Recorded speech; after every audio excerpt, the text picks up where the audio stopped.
They said poverty could strip a home bare, but no one thought it would strip a soul. Debt weighed heavier than sorrow in her parents' house, and when every last coin vanished, when even the small flower in the corner shriveled and hope turned into dust, the only thing of value left was Nadia herself. She was their final coin, their last bargaining chip in a cruel world where hunger had sharper teeth than shame. Nadia didn't cry out, didn't resist the trade written in silence. She simply walked forward toward the canoe, her steps heavy yet steady, like someone who had already accepted her own vanishing. The neighbors stared at her with pity that pierced deeper than knives, pity heavy with relief that it wasn't their daughter being offered up. Her mother, Candor, turned her face away, too tired for tears, and her father, Ordolone, sealed her fate with a cold handshake that pressed into her skin like a verdict. To the villagers, it was just a transaction, a girl for a meal not yet starved to death. Yet no one asked the real question, the one hidden beneath their muttering. Who was this fisherman who accepted flesh and life as debt? Why agree to take a person as though she were a basket of spoiled cassava tossed at his feet? The whispers rode the wind, saying he was a dangerous man, a silent shadow by the river. His eyes never lingered on her, never caught flame, never flickered toward her face, as though he carried secrets too heavy for an ordinary gaze. Some even whispered that silence was mercy, the kind that meant he wouldn't beat her. But the true story was buried much deeper, under the weight of the river's silence.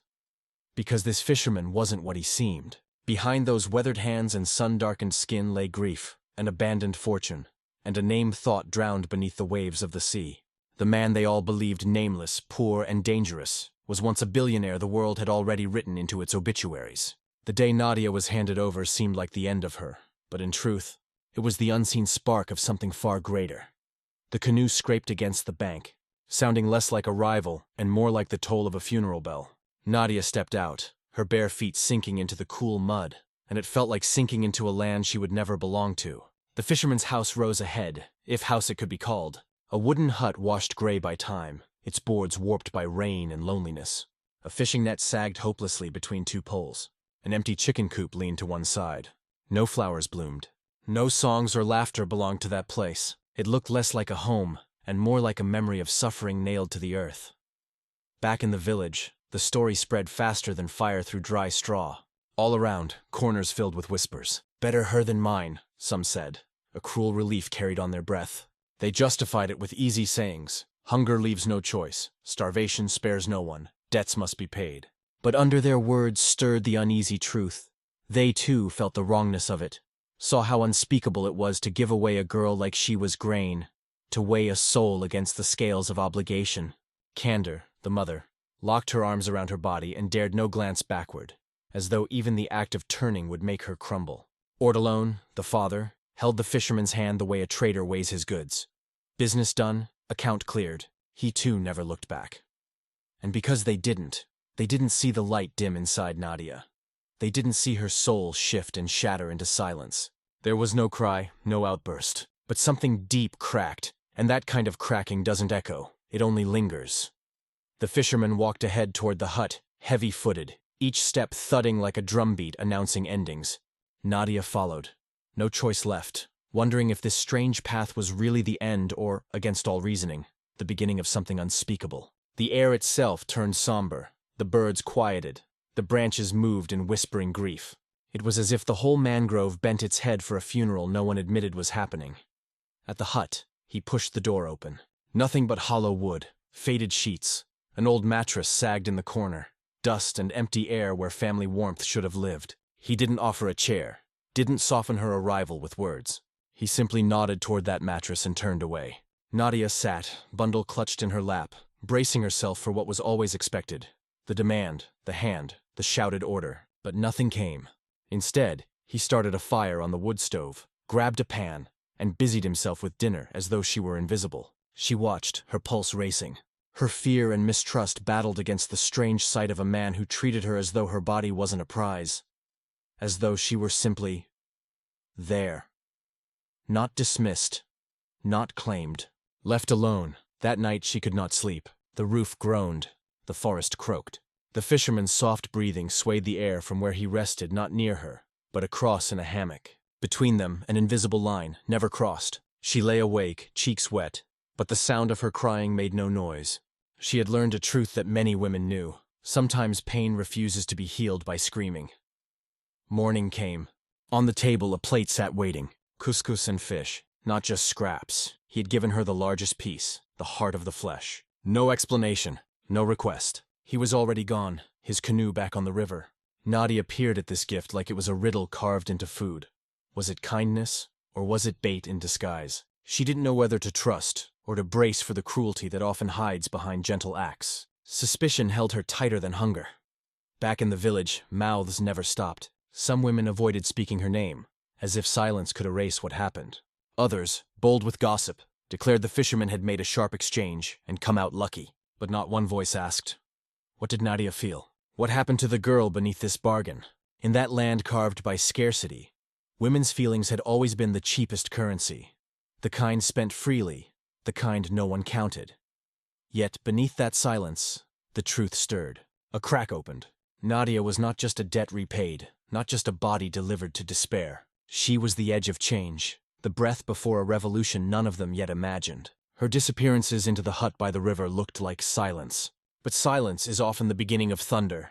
The fisherman's hut, lonely, distant, swallowed by trees on twisted roots and croaking nights, was no home, only a hiding place. Its walls held no saints, no portraits, no reflections. Just wood, nails, and emptiness. Weeks passed without rhythm. He left at dawn, returned at dusk. Few words. Her meals always a little better than his, though he never mentioned it. The soft belly of fish, the last pinch of salt, all left for her plate. It was a language unspoken, a kind of care wrapped inside silence. Nadia didn't trust it. Years of warnings told her such kindness hides teeth. But time pressed forward like the river itself, slow yet unstoppable. She began to see. He never flinched across the invisible line. Every night, her mattress in the corner, his hammock turned to the wall. The silence between them became a kind of companion of its own. Once she burned her hand cooking and yelped in pain. He rushed, wordless, pressed a soft green leaf to the burn, blew on it with a gentleness that startled her. Wrapped it in cloth. Not a promise, not a demand, just tending. Then he returned to his corner, no reward expected. And so, Nadia watched him with wary eyes, each gesture a question. Who was this man? A predator hiding patience, or a broken soul building walls against cruelty, even his own? He spoke rarely. When he did, it was as though words were scraps too costly to waste. No laughter, but also no shouting. His silence carried weight, like sorrow folded deep. Some nights, when the forest stilled, and only the river muttered, she heard him. Stifled sobs under his breath. Not loud, not free. The muffled shame of a man whose grief clawed inside, heavier than nets dragged from the sea. Nadia realized then, she was not the only prisoner in the hut.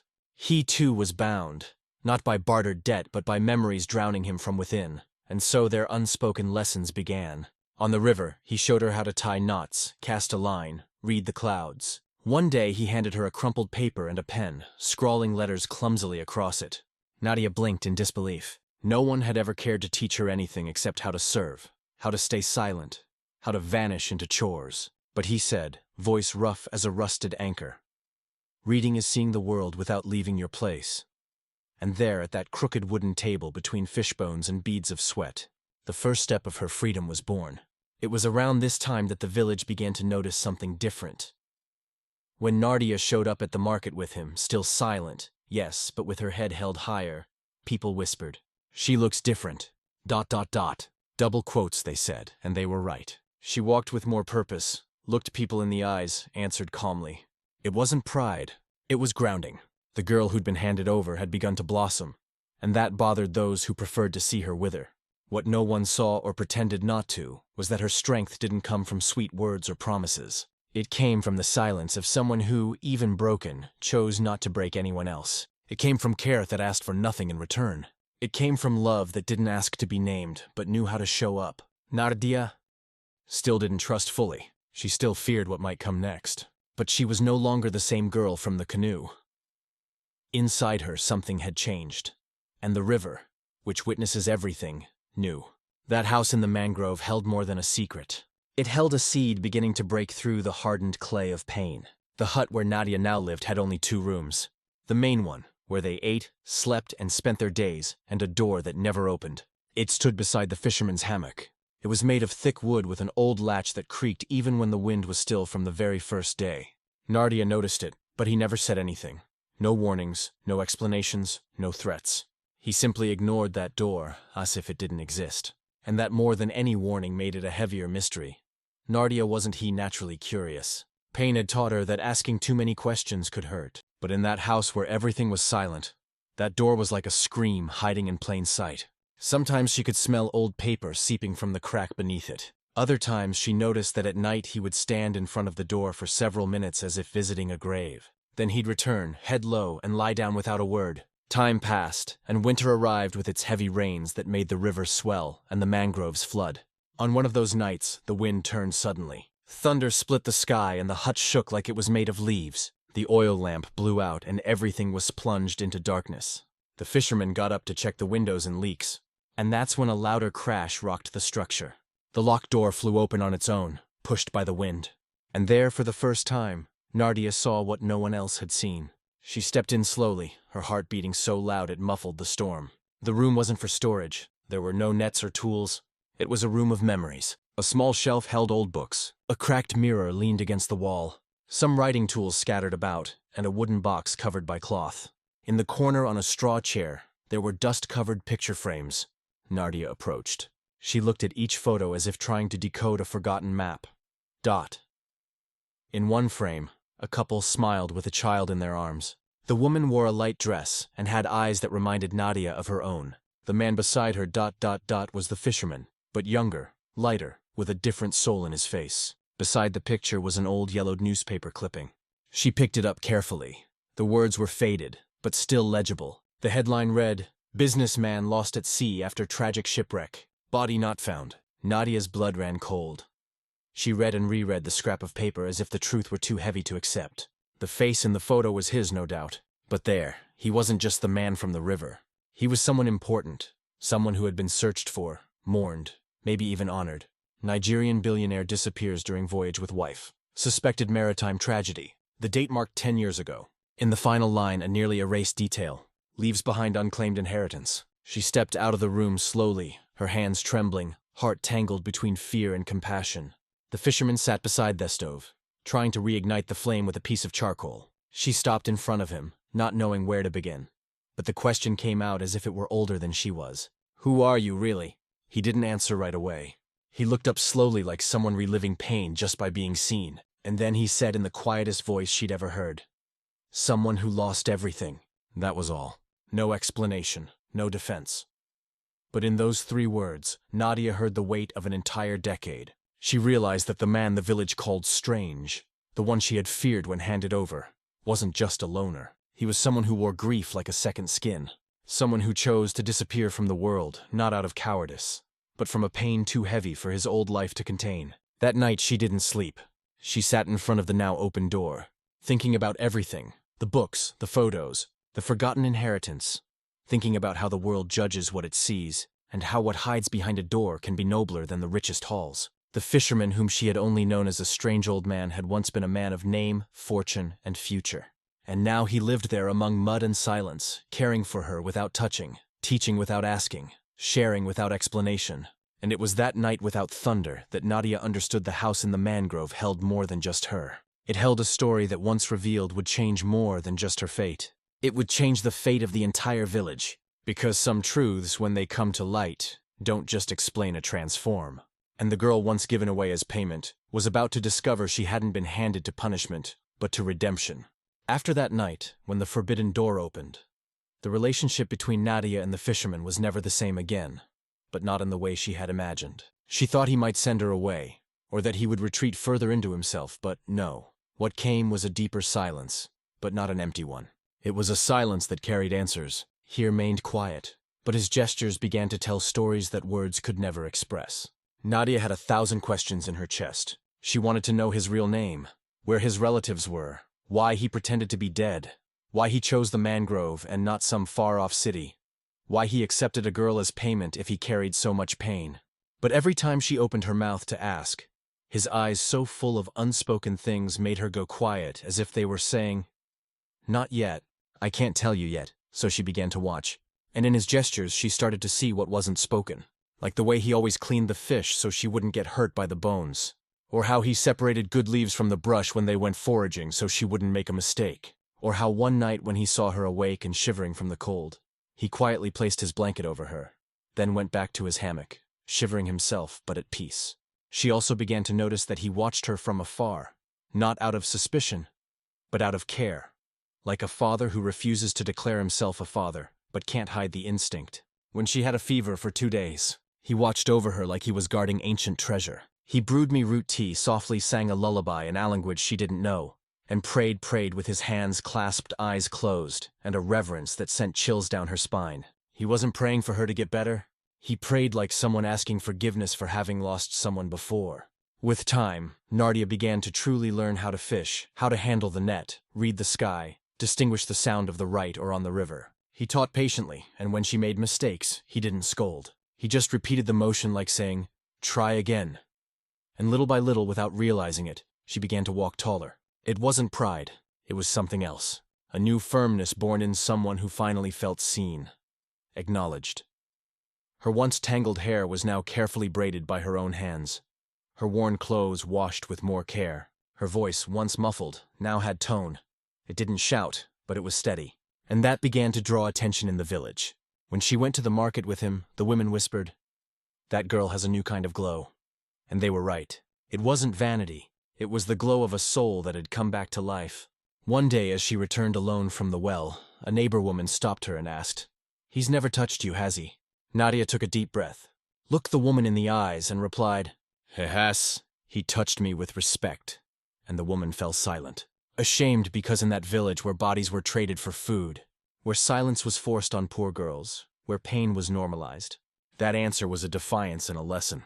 That same month, Nardia began to teach the letters she had learned. First to a neighboring girl, then to another. She used bits of charcoal and tree bark, and when people asked who had taught her, she simply said, "My river father."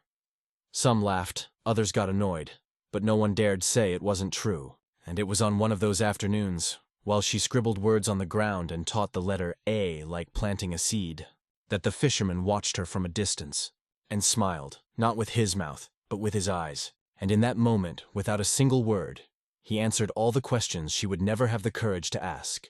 "I'm someone who lost everything, and who through you began to find it again." Because sometimes love doesn't arrive with promises or vows or flowers. Sometimes it comes disguised as silence. It comes in the form of a cleaned fish, a separated net, tea in the middle of the night. And when that happens, no words are needed. The heart understands, and Nadia now understood. He had taken her in like a daughter, and without realizing it, she had begun to love him like a father. Not the father who gave her away, but the one who chose her. The tide was low that morning, and crabs wandered openly along the banks, as if they too were searching for a safe place to hide. The air carried the sharp scent of wet mud, and the overcast sky seemed to announce that something was coming. But it wasn't rain. It was a different kind of storm, one that doesn't soak the skin, but drenches the heart in fear and anger. Nadia was sweeping the yard in front of the hut when she heard the sound. It wasn't the soft splash of the fisherman's oar, nor the respectful steps of those who passed through the mangrove. These were heavy steps, hurried, impatient. She looked toward the trail and saw a familiar figure. It was him, the man who had once come to her old house, taken a hand like he was picking up a parcel, and handed her over to the fisherman, the village's debt collector. His name was Mbe, though few dared to call him that. Everyone knew he handled debts the way others handled punishments, with no compassion, without looking into the eyes of those who paid. He came alone, unannounced. He carried a leather bag in one hand, and the same look of contempt in his eyes. He reached the door, and without a single greeting, pointed at Nadia, now taller, steadier, more woman than girl. "I've come to collect what's mine," he said with the coldness of someone rounding up livestock. She didn't understand right away, froze, but then he added with a twisted smirk, and the memory cut through her like a blade. "She was given for 6 months. It's been a year." Nadia felt her legs go weak, was a new humiliation. As if she were an object with a return date, as if her worth could be measured by time. But before she could respond, the fisherman appeared. He came from the end of the trail, shirt soaked with sweat, forehead glistening from the sun, and eyes narrowed, the kind that didn't need to shout to be heard. He stepped between them, took a deep breath, and spoke softly, but with a firmness that cut like a blade. "She's my daughter now, not my payment." The collector laughed, a short mocking laugh. "That's not what we agreed on," he said, trying to assert his authority. But the fisherman simply removed his hat, raised his face, and replied, "I didn't make a deal about her future. I made a deal about my debt, and my debt was paid with what I had. Now she's what I have." For a moment, silence hung heavy between them. The collector looked at Nadia, maybe trying to find a trace of submission, fear, or shame. But all he saw was a young woman with her feet planted firmly in the earth and a gaze that didn't flinch. He stepped back, maybe out of shame, maybe because he realized there was nothing left to take. He turned and left without another word. The mud seemed to cling to his feet as if it too rejected his presence. The next day, the whole village knew. The women who once whispered behind hands now spoke openly. He drove the collector away, said she's his daughter. And those words which once hurt now began to heal, because that phrase spoken in front of the man who had once turned her into currency echoed differently in the hearts of the women who heard it. It was as if suddenly there was a new name for what Nadia represented: dignity. Some began to greet her with more respect. Older women started asking her for advice on healing herbs, as if that girl now knew more than they did. And maybe she did, because anyone who survives contempt and still finds love where they least expected learns things no book can teach. That night, the fisherman made a special dish: rice with cashew and dried fish. They sat at the table both in silence, but the atmosphere was different. There was something that connected them now wordlessly. And when he pushed the plate with the biggest piece toward her, as he always did, she didn't say thank you. She simply took her spoon and split it in half, gave him the other half for the first time. And in that moment, without paper or ceremony, a pact was sealed, one greater than any contract, that what the world said no longer mattered. The debt had been paid with silence, with care, with patience. And what remained now was a new kind of belonging, not by ownership, but by choice.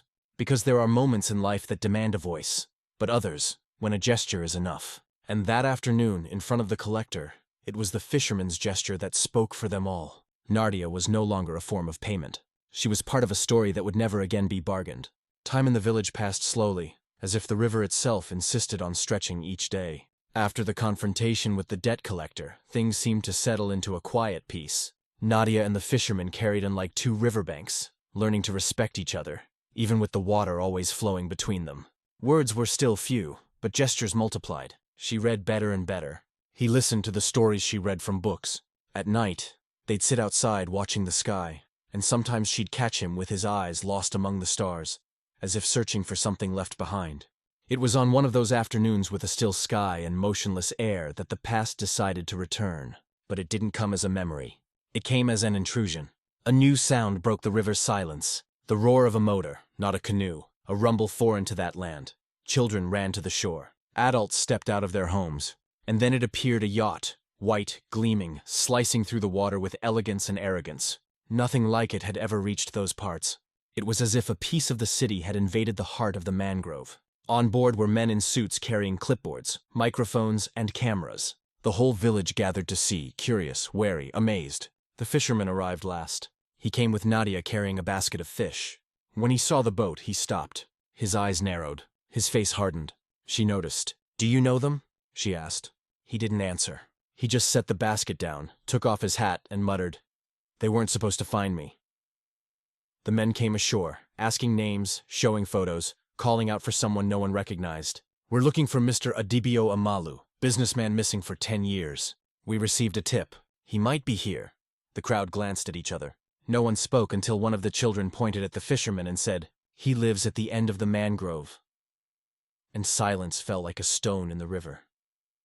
The men approached, showing documents, old photos, details, and there before the entire village. The fisherman could no longer deny it. He nodded. Yes, it was him. The man everyone thought was dead, the heir to a fortune left behind, the husband of a woman lost at sea, the father who was never found. It was him but at that moment, he didn't look like a billionaire. He looked like an old man, tired, wounded deep inside, a man who had fled the world. Not out of cowardice, but in mourning, the men tried to persuade him to board the yacht, said they needed his signature, that a fortune had accumulated, that the world wanted to know where he had been. But he didn't move. He picked up his straw hat, threw it to the ground with force, and said firmly, "They weren't supposed to find me. I died with her in that sea. Only the body stayed."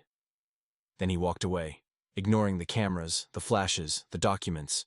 The village stepped aside in silence. No one dared stop him. Nadia followed. She said nothing, but as she looked at him, she saw a wounded man. Yes, but also a whole one. Someone who had chosen solitude as a kind of penance, but who had found redemption in a girl once given away like a debt. And as she watched him walk off, She realized this wasn't the end of a lie. It was the beginning of a truth that needed to be told. That night there were no words. He sat at the river's edge, gazing at the stars. She stayed beside him, silent. And in that silence, they understood the world might try to take him back. But his soul was already anchored here. And here is where he wanted to remain, not as a businessman, but as a father, as the man who had chosen to disappear, but who at last was beginning to be seen. The next day, the village woke before sunrise. The whispered conversations from the night before now burst aloud from every corner. The news had spread like wildfire. The fisherman was in fact Adebayo Amalu. The man everyone thought was dead. The billionaire lost at sea. Some laughed in disbelief. Others frowned like they'd seen a spell at work, but Noon dared to say it wasn't true. There was something in his eyes and the weight of his steps that confirmed more than any document. He had once been great and had chosen to become small. The Paktath Square, where on Sundays they sold cassava and dried fish, became a gathering place. One of the yachtmen set everything up. A microphone, a speaker called for silence. A crowd formed, children seated on the ground, elders around the edges, women standing with arms crossed. Everyone wanted to hear the voice of the man who had lived among them as nobody but who was in truth somebody. Adebayo walked in slowly. At his side, Nadia. He wasn't wearing a suit nor shoes, still in his worn shirt, tired face and sunken eyes. But there was dignity in every step. Hess stopped before the people, took a deep breath, and spoke with a calm that sliced through the air. My name is Adebayo Amalu. 10 years ago, I sank into the sea with my wife. She died. I didn't, but a part of me stayed there. Silence. No one dared move. Even the children held their breath. I didn't run from the world. I ran from myself. I hid here where no one knew me, where I could be quiet without being questioned. Not because I was bad, but because I was broken. The women glanced at one another. Some placed a hand on their chest. This wasn't just about him. It was about them, too. When Nadia was brought to me, I didn't know what to do. I thought God was testing me again. Butane time, I understood. She wasn't given as a debt. She was given by destiny. He looked at the girl beside him. She gripped the hem of her dress tightly, her eyes glassy, not from pain, but from being truly seen. She's the one who helped me breathe again, who taught me that love doesn't die with the dead, that pain can be carried without turning to poison. She gave me back to the world, and I adopted her as my daughter, not out of pity, but out of honor. His words echoed like a hymn. An old man began to cry softly. A woman squeezed another's hand. It was as if a collective wound was being washed in. Public. You knew me as the silent fisherman.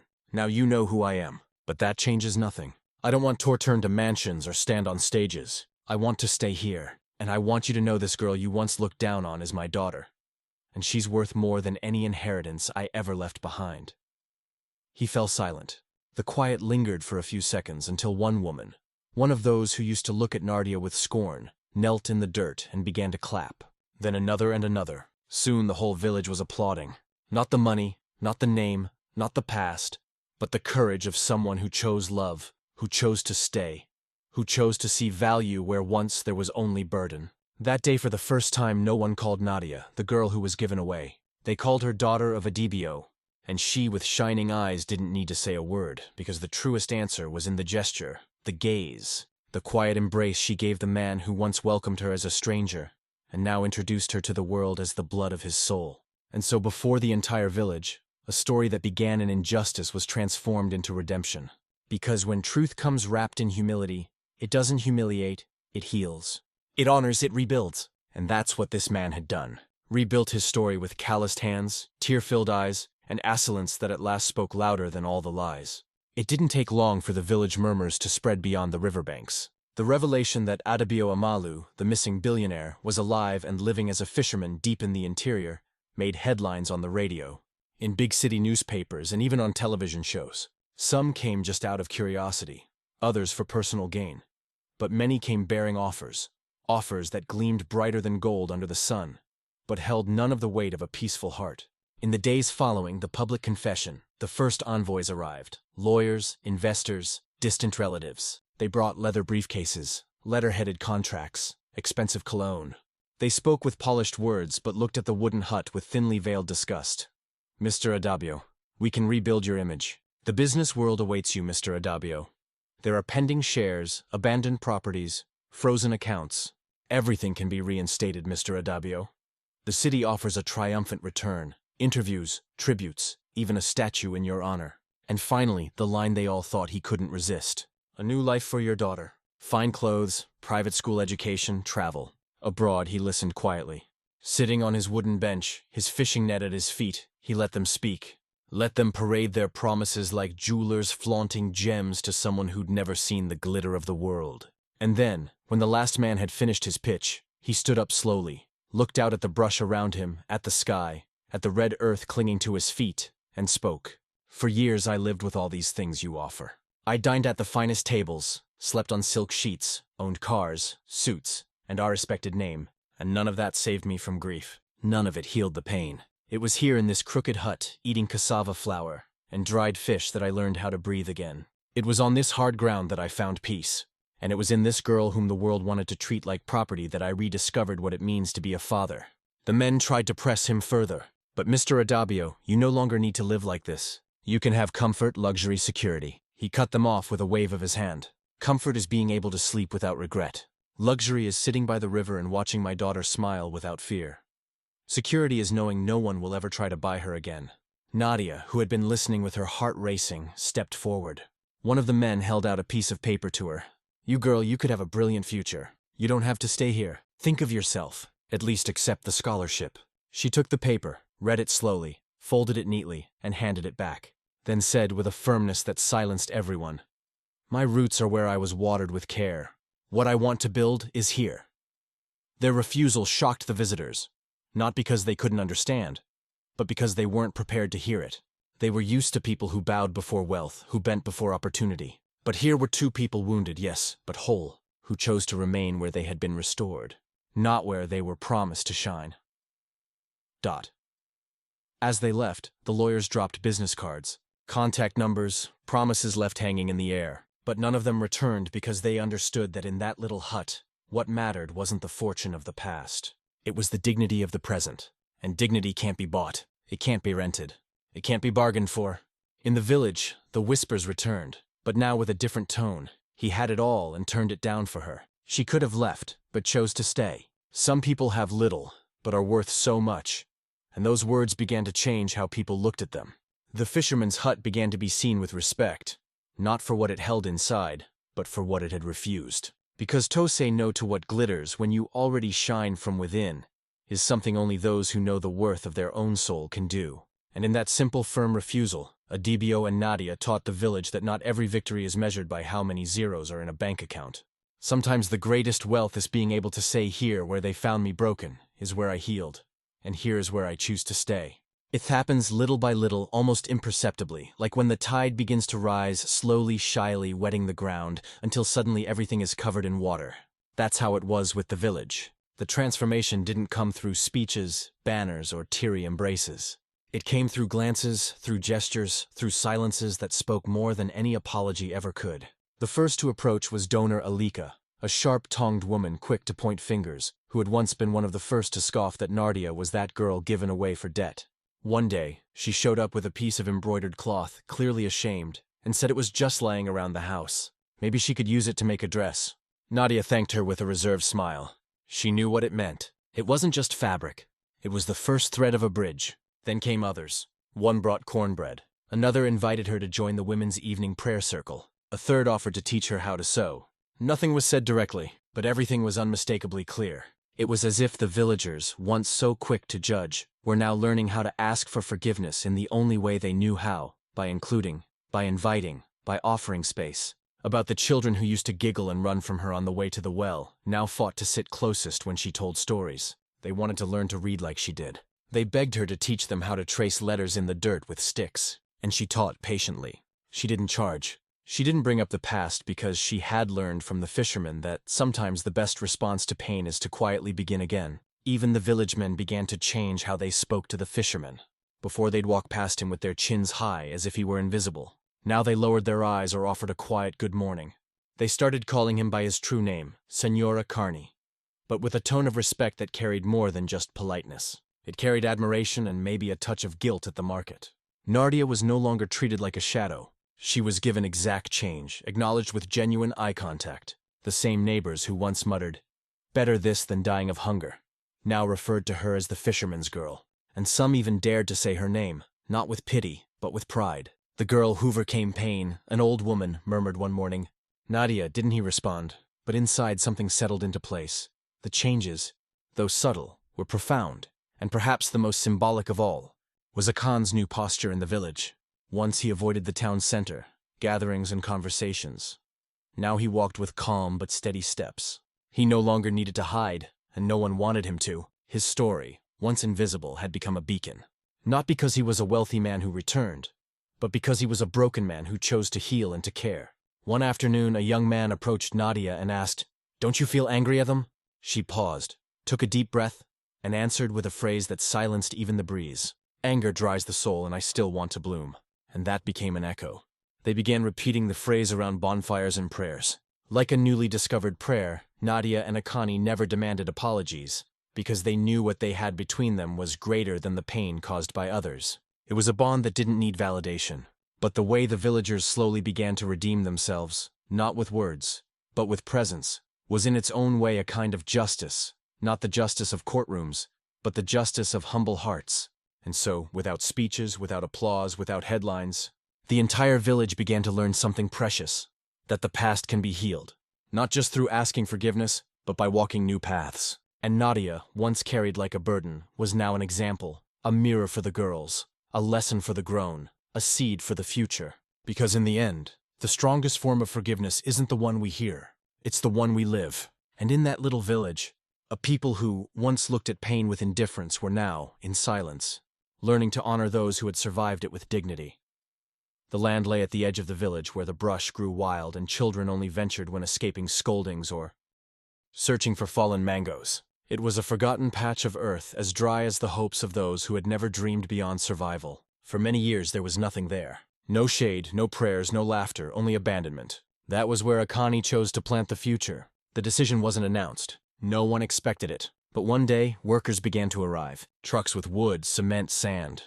The villagers asked what was happening. Some said it would be a new church. Others guessed it might be apolitical headquarters.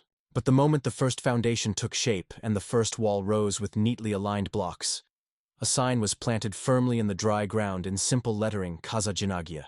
The name spread a hush of weary curiosity through the neighborhood. Some thought it bold, others symbolic, but few grasped right away the depth of that gesture. Because it wasn't just a tribute, it was reparation. It was affirmation. It was the recognition of a girl who had once been treated like currency, and was now a symbol Nadia never asked for it, never needed to. But when she learned of a decision, she cried, not loudly, but with her head bowed and her hands pressed tightly against her chest. He simply said, "I want others to never have to be given away just to learn how to read." The construction took months. The villagers, once skeptical, began to help. Some brought water for the workers. Others offered food. The elders told stories to entertain those carrying stones, and little by little, what had been abandonment became hope. The school rose with wide windows, an airy classroom, simple wooden benches, and a blackboard made of painted cement.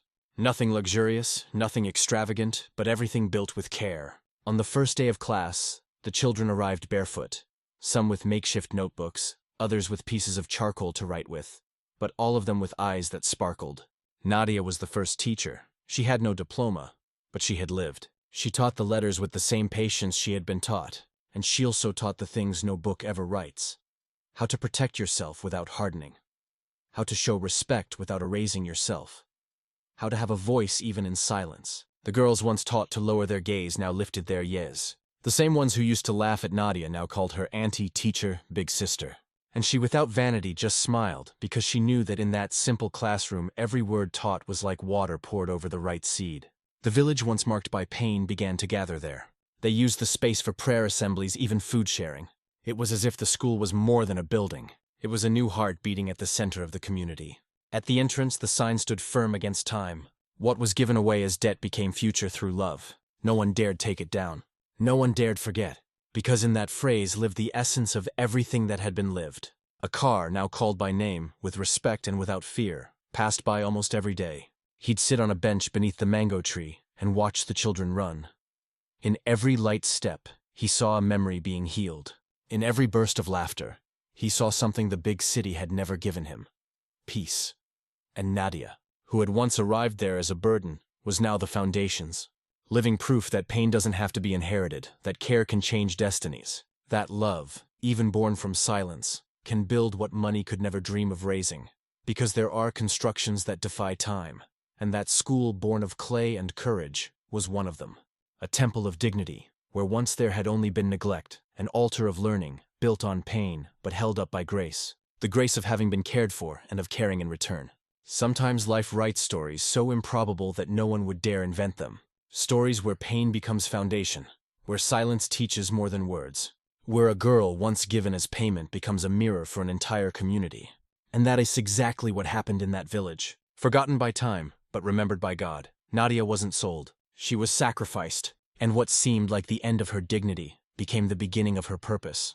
She stepped into that canoe with tear-filled eyes and a wounded soul, believing she was being discarded. But without knowing it, she was being planted. And like every seed thrown into the mud with love, she bloomed. Akani intern wasn't a savior. He was a broken man who chose to disappear rather than face what he had lost. But life, in its mysterious ways of doing justice, placed in his path not another fortune, but a second chance. Nadia didn't return to him what the sea had taken, but she gave him something even more valuable, a reason to exist again. Together, the two built a story of reciprocal care. He protected her when no one else would, and she brought him back to life when he no longer expected anything. There were no formal pacts, no promises shouted to the wind. What there was presence, constant, quiet, faithful presence, the kind that heals wounds, holds firm on hard days, teaches without preaching. The village, in turn, learned, not all at once, but gradually. It learned that the cruelest kind of poverty isn't of the pocket, it's of the heart that judges without knowing, excludes out of fear, and stays silent out of convenience. And when it saw that the girl it once dismissed had become the bridge for so many others, it had no choice but to change too. The change didn't come by force. It came by contagion, a contagion of dignity. Today, anyone passing through that village sees more than just a simple riverside community. They see a people who have discovered in practice the power of emotional justice. They see a school born from a gesture of repair. They see a man rebuilt from mud, fish, and love. And they see a young woman who didn't seek revenge. She sought meaning, and that is the greatest miracle of their story. Not the return of the billionaire, nor the building of the school, but the choice they both made to stay, to endure, to turn little into everything. Because what matters in the end isn't what you have, it's what you leave behind. And Nadia, who was once used as currency, left behind a legacy of honor, and a Karn once declared dead left behind an example of redemption. Their story wasn't washed away by the river. It was carved into the soul of those who heard, saw, and learned. Because sometimes it's the abandoned who teach us what's truly worth inheriting. And sometimes the greatest inheritance is this, a healed heart that knows how to care for others quietly, without glory, but truthfully. And that time can never erase, never. If this story touched your heart, let us know where you're watching from. Leave a comment below. We'd love to hear from you. Don't forget to like the video, share it with your friends and family, and subscribe to the channel. That really helps us keep bringing you real and emotional stories like this one. Thank you for being part of our